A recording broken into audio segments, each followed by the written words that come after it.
and make sure that tonight's public comments run in an orderly fashion. So I've got about a page of instructions here to read to you all. I hope you appreciate. If anybody has any questions at the end, please feel free to ask me and I'll do my best to answer them for you. Before we begin with the public comment portion of tonight's agenda, I'd like to point out that it's no secret that numerous school boards across the state have become somewhat unruly and contentious, not allowing for meaningful receipt of information from the public and interfering with school boards' abilities to conduct business. Previously, Indiana's public access counselor issued an official opinion stating that school board meetings should be a professional place of business to soberly conduct business, distraction and interruption free. The public access counselor also affirmed that school boards possess considerable latitude in formulating rules on how to conduct their meetings. After consultation with school attorneys and Indiana public access counselors, both of whom agreed, the rules I'm about to read are lawful, reasonable, and were previously adopted into Westview School Board Policy Number 0167.3, titled Public Participation at Board Meetings. Here's how we will conduct the public comment portion of our meeting this evening. 1. Speakers should identify themselves and describe their connection to the Westview schools, such as parent, student, employee, alumni, etc. 2. Time limits, 3 minutes per individual. We will inform you when you have 1 minute remaining in your presentation, 15 minutes total for public comments.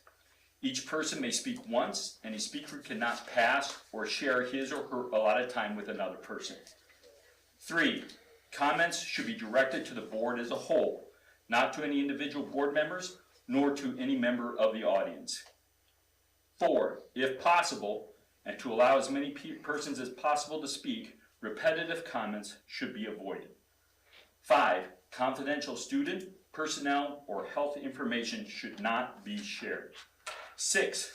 Conduct that becomes belligerent or could be viewed by the law as harassing, bullying, intimidating, or threatening cannot and will not be tolerated. 7. If the rules are not followed, and if, after being reminded to follow these rules, the conduct continues, there are a number of remedial steps the board can take, and which are listed in the previously mentioned board policy. 8. The board will not be able to answer specific questions at this meeting, but if appropriate, someone will promptly get back to you.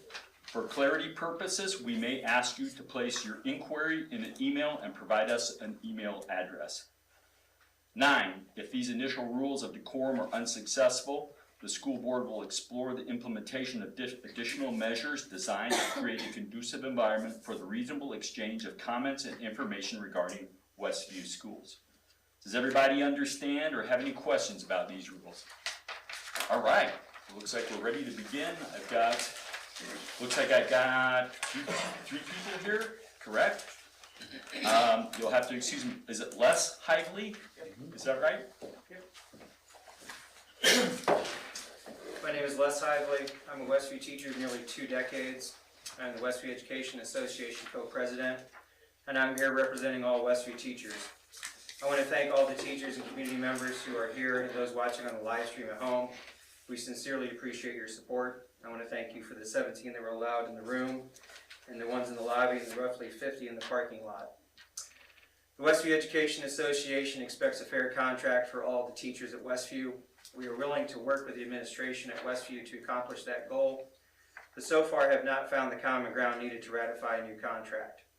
The WEA is asking for a reasonable amount of new funding for the teachers to keep our salary at a level that would be competitive to neighboring schools. Westview teachers consistently have students outperform benchmark schools, but are not compensated at a rate that is anywhere close to the schools in LaGrange County or the region. The Westview School Corporation has reduced teaching positions, shown a surplus of dollars in the education fund, operating fund, and rainy day fund. Our community just passed the second operating referendum last spring that will bring in more taxpayer dollars for our school every year for the next 8 years. Last year alone, Westview made $868,863 in interest in all its funds, which was reported in the board minutes of January 9, 2025. As of June 30th, 2025, Westview School had $27,013,690.24 in cash and investments, which was up from $25,954,666.99 from the previous year, and up from $15,321,561.28 in 2021, which is an overall increase of $11,692,128.96 in 4 years, as reported on Indiana Gateway. I hope that the board is willing to pay Westview teachers and staff a fair wage compared to other surrounding schools. The WEA wants Westview to be a place that attracts students for the education and staff who want to be warriors for their entire career. Thank you. Next up is it Julie Roth or Rom? Is it Roth, sorry. Roth? Yes. You're up, Miss Roth. Okay, I just, as a parent, I just would like to say that my husband and I, our kids are students in Westview and have been their entire school careers. And we support the teachers and just would like to voice that. Is it Lynn Miller? Yep.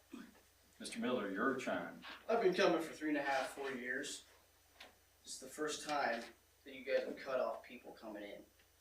I'm not sure why this is not moved to a different venue, knowing that you're gonna have a huge amount of people here. You use 2 excuses of a live stream and the fire marshal. If that's the case, there is tons of building space to be used. And I know Sizemore has the ability to live stream wherever. So that's my sense. Thank you. That concludes the public comments. Thank you. Okay, we'll go to the regular meeting.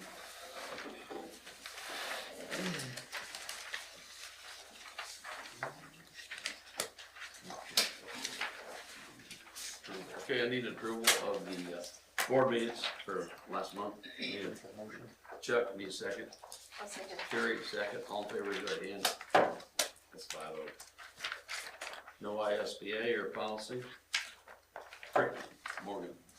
Just an update, the past month and a couple weeks, students have been taking the iLearn Checkpoint 1 and the PSAT for our 9th graders and our 10th graders. So just an update on that, and we'll be looking at data for that in December. Yvonne, transportation.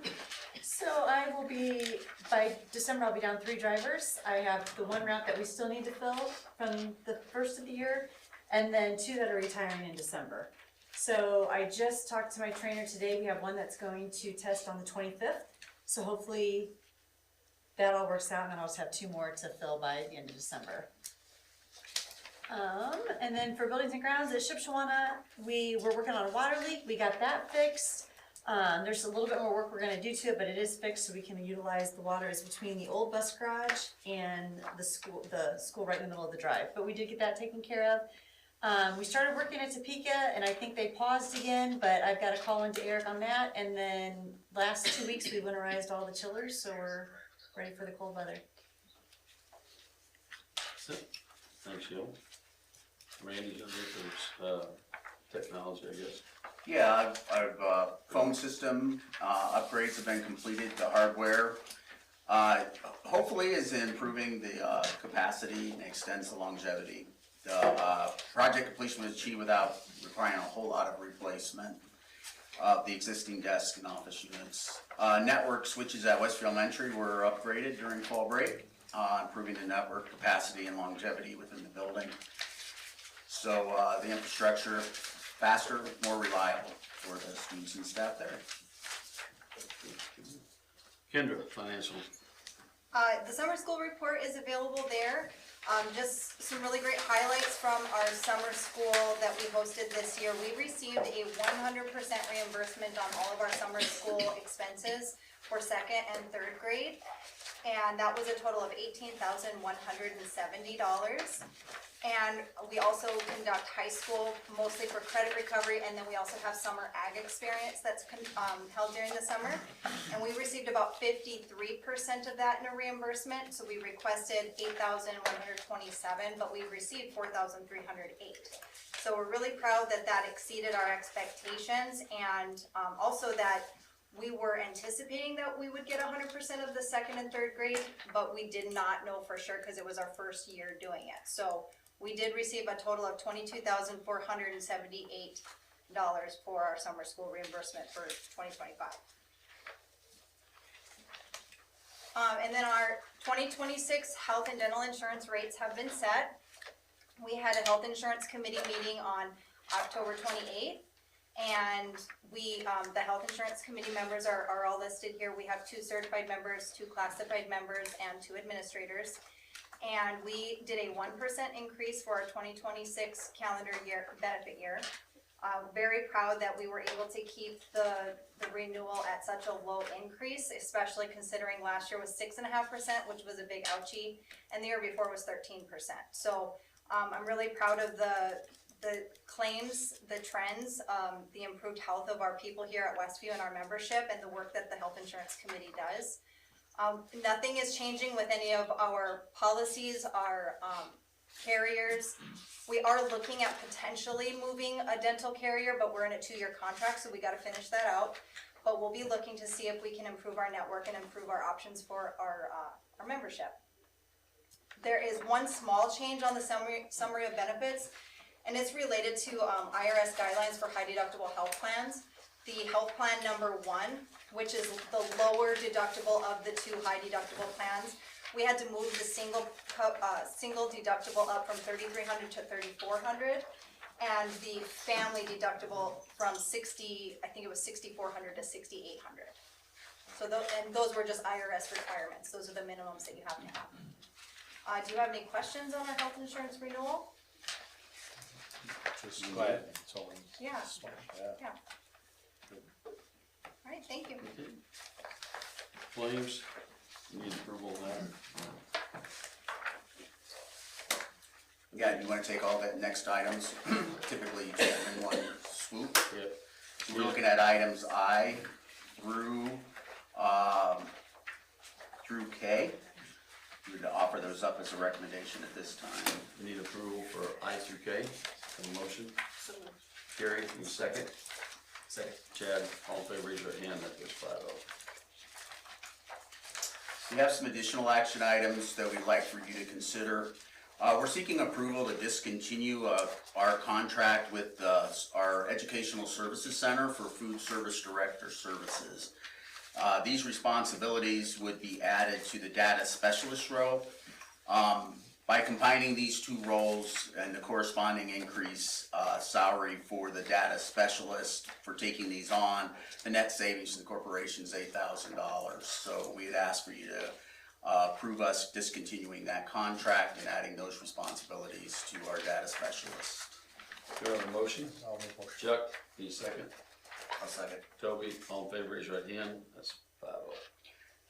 We are seeking approval for combining that position in assigning Tina Martin that job. That would be the data specialist, food service coordinator, combined responsibilities. So we'd like for you to approve Tina at this time. Okay, I'll need an approval for Tina. Motion? I'll motion that. Chuck? Second? Second. Chad, all in favor, raise your right hand. That's 5-0. We are seeking approval for our classified staff and bus driver raises. There are some market adjustments within that, but it's generally a 3.75 raise that would be going to our classified staff and our bus drivers. So we're asking your approval of that raise. Okay, I need approval for that raise of 3.75. Is that a motion? Gary, need a second? Chuck, all in favor, raise your right hand. That's 5-0. We are seeking approval for our administrative contracts and work agreement raises. Again, this is a total package that fluctuates between stipend awards as well as raises. The average is 3.75. So you need approval for that? Need a motion? Chuck, second? Second. Chad or Toby? All in favor, raise your right hand. That's 5-0. We're seeking approval for the Professional Performance Award continuation. These would be for employees that are classified on work agreements We were asking that the professional performance award program continue for those employees. Need a motion? Chuck, any second again? Toby? Yeah. All in favor, raise your right hand, that's 5-0, Randy. Thank you. We have an applied skills fundraiser. This would be the Little Caesar Pizza fundraiser. It actually started already November 10th, but we would ask for you to approve that fundraiser. The funds used help cover community-based instruction and field trips for that class. Do you have anything to add to that? Okay. That's for you to approve that fundraiser. Need a motion? So moved. Carrie, need a second again? For Little Caesars, yeah. All in favor, say your hand. I'm ready to go right now, let's get some. Okay. Your report, we did get some interest from a gentleman from Meadowview Elementary, Walker Healy. But it's not closed yet. We're still looking for other potential people that are interested in that seat. So if you know of anybody, it is time. We would hope at December we could name somebody so that they could be seated in time for them to start their responsibilities in January. But we do have one person that has expressed some interest. That's not coming as a recommendation. That's just saying that we've got one person interested, but we would like to see if we can find some others. Just to refresh your memory, Prairie Heights and Westview share this position, so we would like to find somebody if we can that is over here and lives in the Westview area. So the next thing that I have that didn't make it in, that I don't know why, if you look around, you can see that we've been active trying to gather additional information as well as give an opportunity for your staff here at Westview to provide you some guidance as to the profile that they would like to have you consider for their new superintendent. Basically, we went through a forced consensus process. It's something you're gonna have the opportunity to do tonight as a part of our board training for you and development moving forward to pick your superintendent. But I do want you to look around at the words as well as the dots indicate their strength of support for that particular statement. So every building is up here. We had participation from every building, and it's greatly appreciated. And like I said, we're gonna talk about that a whole lot more tomorrow, but wanted to explain what's going on with that. For the public, the process that we are going through, actually the closing for the position is actually tomorrow. The board will be meeting with the university search team on Monday to receive their list of candidates. Then at that point, the board will enter into a schedule of scheduling interviews. Again, the target is to find somebody by February, but your drop dead date is the end of June for me, so. Okay. All right. That's all I have. That's all you have? That's all I have. Everybody else got anything else on the board? Not, I need a motion to adjourn. Gary, need a second. Chuck, all in favor, raise your hand. 5-0, we are adjourned. Any of you kids that need your paper signed, in one of us 5 can sign it. Thank you for coming. Remember, we are headed up for an executive session at the farmstead. Bring this with, or keep this out, we want to bring this with us at the farmstead. I have to ask Karen, she's doing that part, I don't know. Usually say- I would think so. Okay.